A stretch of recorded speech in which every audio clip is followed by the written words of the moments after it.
Muy bien, y seguimos acá en Pensar en Nada. Y Elena, como decíamos en nuestro bloque de actualidad, hoy hay elecciones en la Patria Grande, hay elecciones en Perú, y para hablar del tema nos pusimos en contacto con la profesora Paula Klitschko, a quien ya estamos saludando. Buenos días, Paula, te saludamos Elena y Diego desde Pensar. ¿Cómo estás?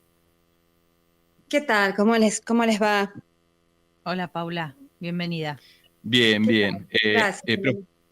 Profesora y socióloga también, si no me equivoco, así que feliz día porque fue en la semana también, si no le pifio, el día del sociólogo, la socióloga. Ah, mira, me acabo de enterar por vos. Sí, mucha bola no le doy a esto. No, Gracias. no, por favor. Por favor. Bueno, sí, bueno, y la excusa para encontrarnos, para charlar con vos en el día de hoy está relacionado con qué está pasando, cómo quedó polarizada esta elección que habíamos mencionado en nuestro último contacto, que se dio en Perú y que hoy se da esta segunda vuelta, ¿no? Sí, efectivamente. El caso peruano es un momento, está atravesando un momento muy, muy especial porque Perú es un país que hace décadas viene gobernado por las derechas neoliberales con un grado de corrupción impresionante.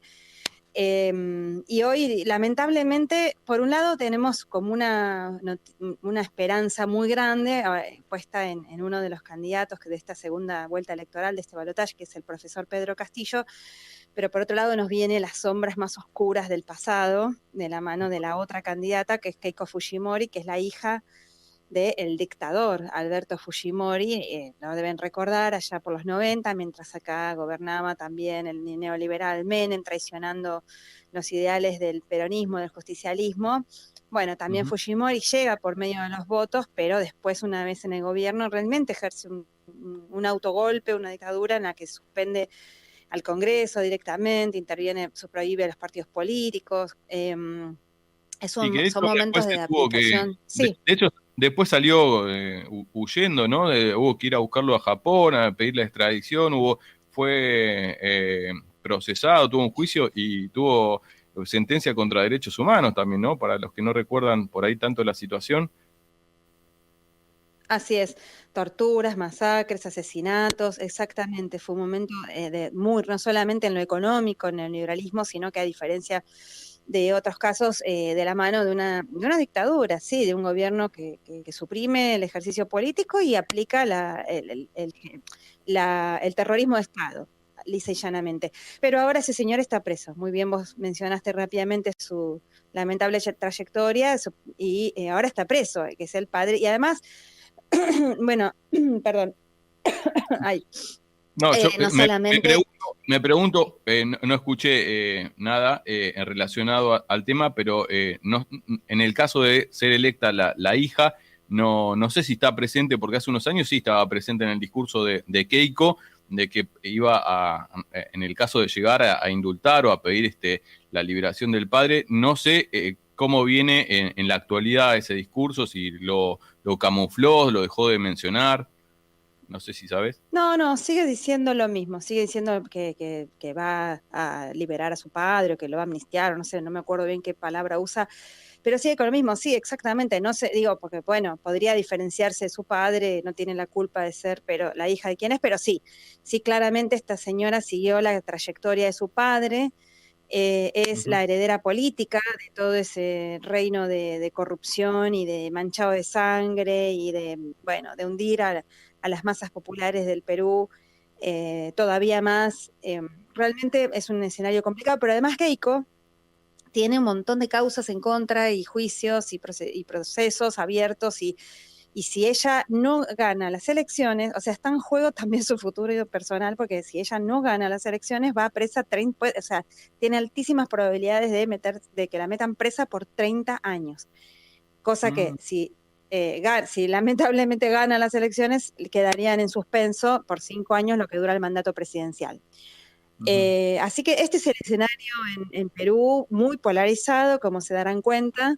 Y por el otro lado, el profe Pedro Castillo, que fue una sorpresa para todas y todos, porque no tenía, en las encuestas fueron cualquier cosa, realmente, pocas veces le han pifiado más que esta vez en la campaña electoral previa a la primera ronda.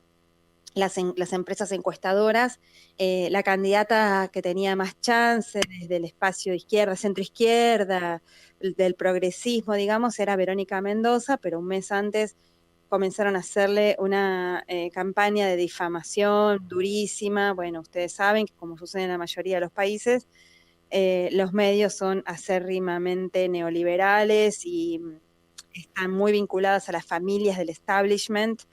Por lo tanto, hay una cosa muy cerrada de los medios, mucho peor que acá incluso.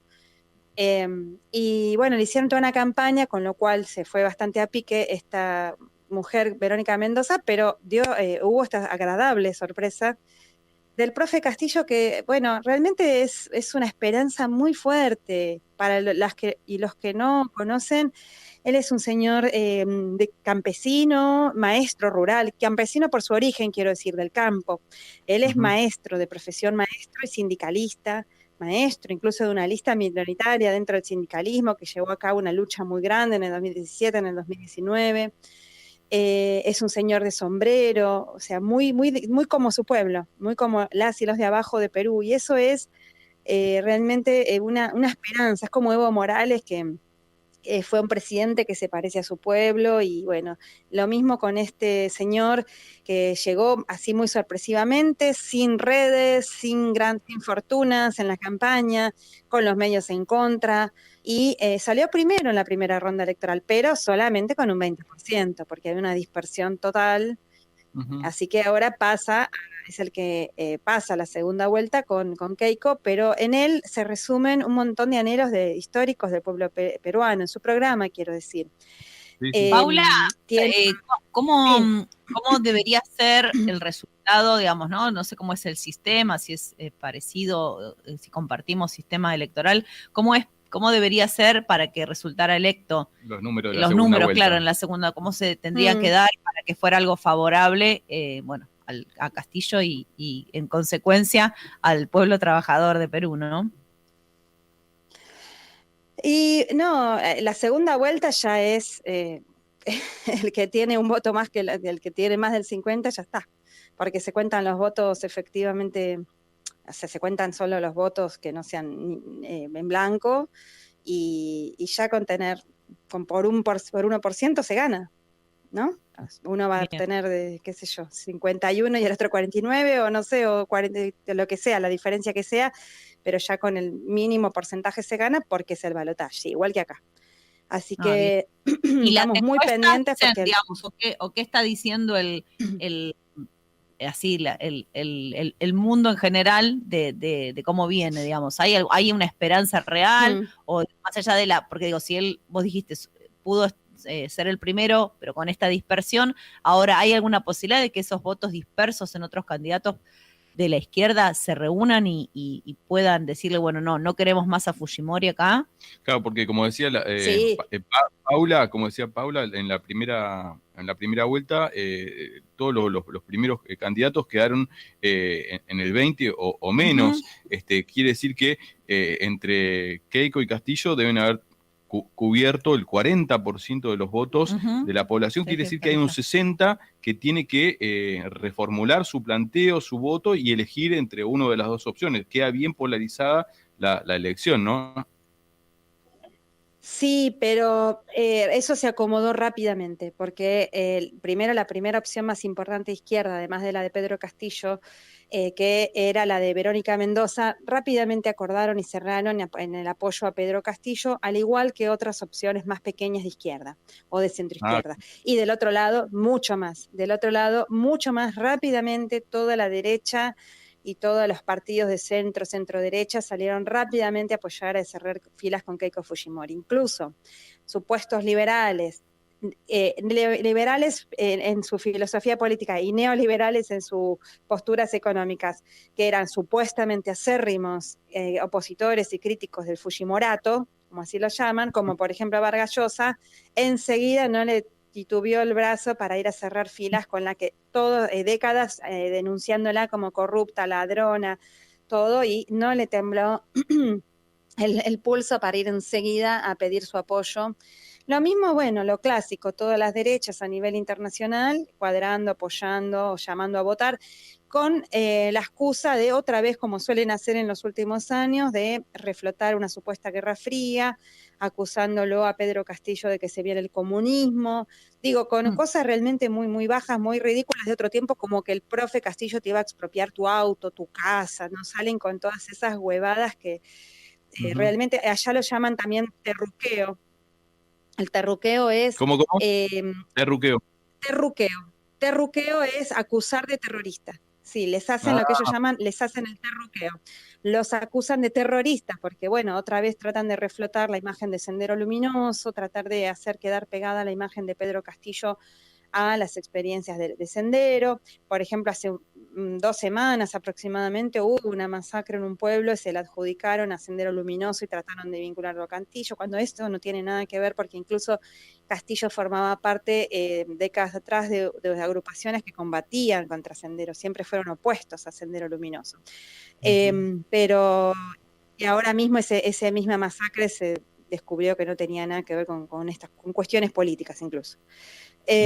Pero bueno, hay campaña, por ejemplo, de carteles gigantes desplegados en las rutas, en las calles, que dicen no queremos el comunismo, tan así, ¿no? Con ese tono, así que hay un escenario muy polarizado, pero por otro lado, Pedro Castillo lo apoyan las masas rurales, hay una clara diferencia entre el Perú rural, con un claro y fuerte apoyo a Castillo, y el Perú urbano de Lima y de las principales ciudades, que tiene en donde Keiko cosecha más. Y llamativamente también Keiko cosecha más entre las mujeres, incluso mujeres jóvenes, que Pedro Castillo.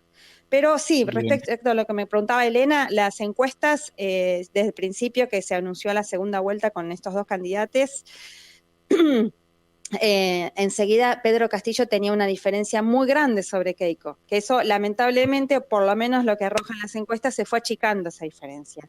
Y hoy le siguen dando por encima, la mayoría, no todas, le siguen dando por encima a Pedro, pero con una diferencia bastante más ajustada.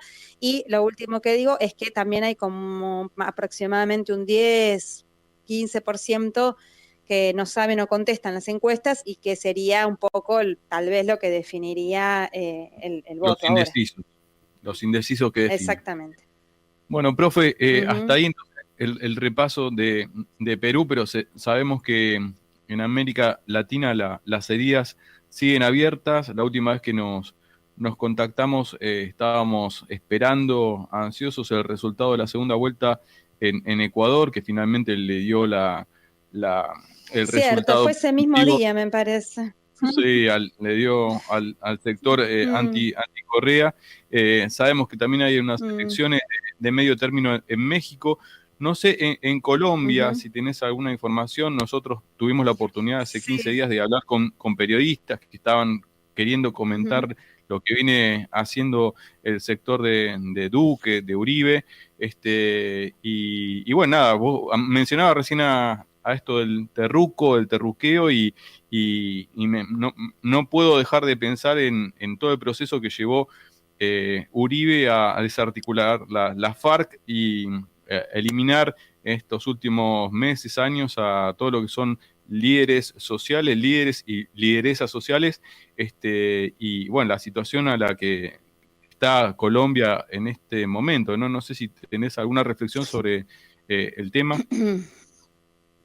Sí, estamos siguiendo muy de cerca el tema de Colombia porque como todo momento insurreccional y con un gobierno que expresa la continuidad de una política de terrorismo de Estado sistemática y continua hace 70 años, tiene por un lado un aspecto muy dramático, muy trágico, porque la represión es impresionante, cada día no hay un día sin muertos, sin muertas, sin violaciones, sin torturas, sin desapariciones, es muy grave, pero por otro lado es muy auspicioso y esperanzador porque el pueblo está demostrando, a pesar de eso, está demostrando esa disposición enorme a seguir peleando, a seguir luchando, a seguir en la calle, los jóvenes, jovencitas y jovencitos, pero mira, Diego, de 15, 16 años que están ahí poniendo el cuerpito, con la violencia que tienen enfrente porque se encuentran con el ESMAD, que es el Escuadrón Móvil Antidisturbios, que es una policía militarizada con un grado de violencia espeluznante.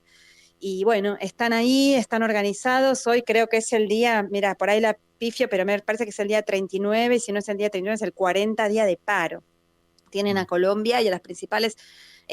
Digo, porque lo que vos dijiste es muy importante, porque no es esto de ahora nada más. Hay una continuidad, hay este asesinato sistemático de líderes y líderes sociales a los excombatientes, masacres, y una lucha que tenía una tónica más bien rural, muy fuerte, pero ahora se da que es a nivel nacional, que hace emergencia muy fuerte en las ciudades principales, Bogotá, Medellín, Cali, pero también en el campo, ¿no? Vemos a las mingas indígenas acercarse a las ciudades, a rendirle homenaje a los caídos, por ejemplo, ayer. Hay un proceso insurreccional que recorre nuestra América, que comenzó en 2019 con Chile, con Ecuador, también en Perú. Después, bueno, la pandemia le puso un freno, pero siguió, continuó, y ahora lo vemos en Colombia con un pueblo muy decidido a dar vuelta una página de la historia. No sabemos cuánto puede tardar o cómo van a ser los resultados ni cuándo, pero esto marca un antes y un después. Hay un pueblo en la calle que, a pesar de los sacrificios que le impone ese Estado terrorista, realmente tienen un grado de convicción de seguir esta lucha y de conseguir lo que necesitan, que son realmente todavía elementos básicos de poder vivir, de los jóvenes, de tener una oportunidad, de tener trabajo. Eso es lo que está presente, y la respuesta del Estado es cero negociación, más represión, descalificación, también los tratan de terroristas, por supuesto. Esa es la respuesta, de verdad. No hay una sola, no hay disposición al diálogo. Hubo intentos de negociación, pero el gobierno de Duque es el que la frena, pide que levanten algo imposible, que se levanten todos los puntos de resistencia, que son los bloqueos a las ciudades, que se levanten todos para sentarse a negociar, lo cual es imposible, porque además el comité del paro que se junta con el gobierno no están ahí. Esto es una insurrección espontánea de masas, donde, imagínate, no es algo orgánico, que tiene sus representantes, y no, son muchos sectores distintos, muchas fracciones. Pero bueno, me parece que es parte, también estamos hablando de países como Perú, Colombia, Chile, que ahora nos dio una alegría enorme, pero que no les pasó el ciclo progresista que tuvimos, ¿no? A principios de todas las primeras décadas y media del siglo XXI, no les pasó, y ahora tiene un pueblo decidido a luchar y a cambiar. En Perú, déjame decirte esto que me olvidé, lo que propone Pedro Castillo, que es lo que el pueblo peruano quiere, es la renacionalización de algunos recursos estratégicos del Estado, y ir a una asamblea constituyente, un proceso de una asamblea constituyente tal como se está dando en Chile. Colombia es una cosa muy trágica de analizar. Es una plataforma muy fuerte para los Estados Unidos, que no van a aflojar fácilmente. Es una gran base militar de los Estados Unidos, entramado con el narcotráfico, el narcoparamilitarismo. Es una historia muy compleja de desandar. El año que viene hay elecciones y veremos lo que pasa. Veremos lo que pasa. Bueno, hecho todo el repaso. Muchísimas gracias, profe, y será hasta la próxima entonces. Un abrazo, Paula. Bueno, un abrazo, un gusto, que anden bien. Hasta siempre. Era la profesora y socióloga Paula Klashko con nosotros, repasando la situación internacional, pero sobre todo poniendo el ojo en América Latina y en las elecciones del día de hoy de Perú y el contexto de los demás países.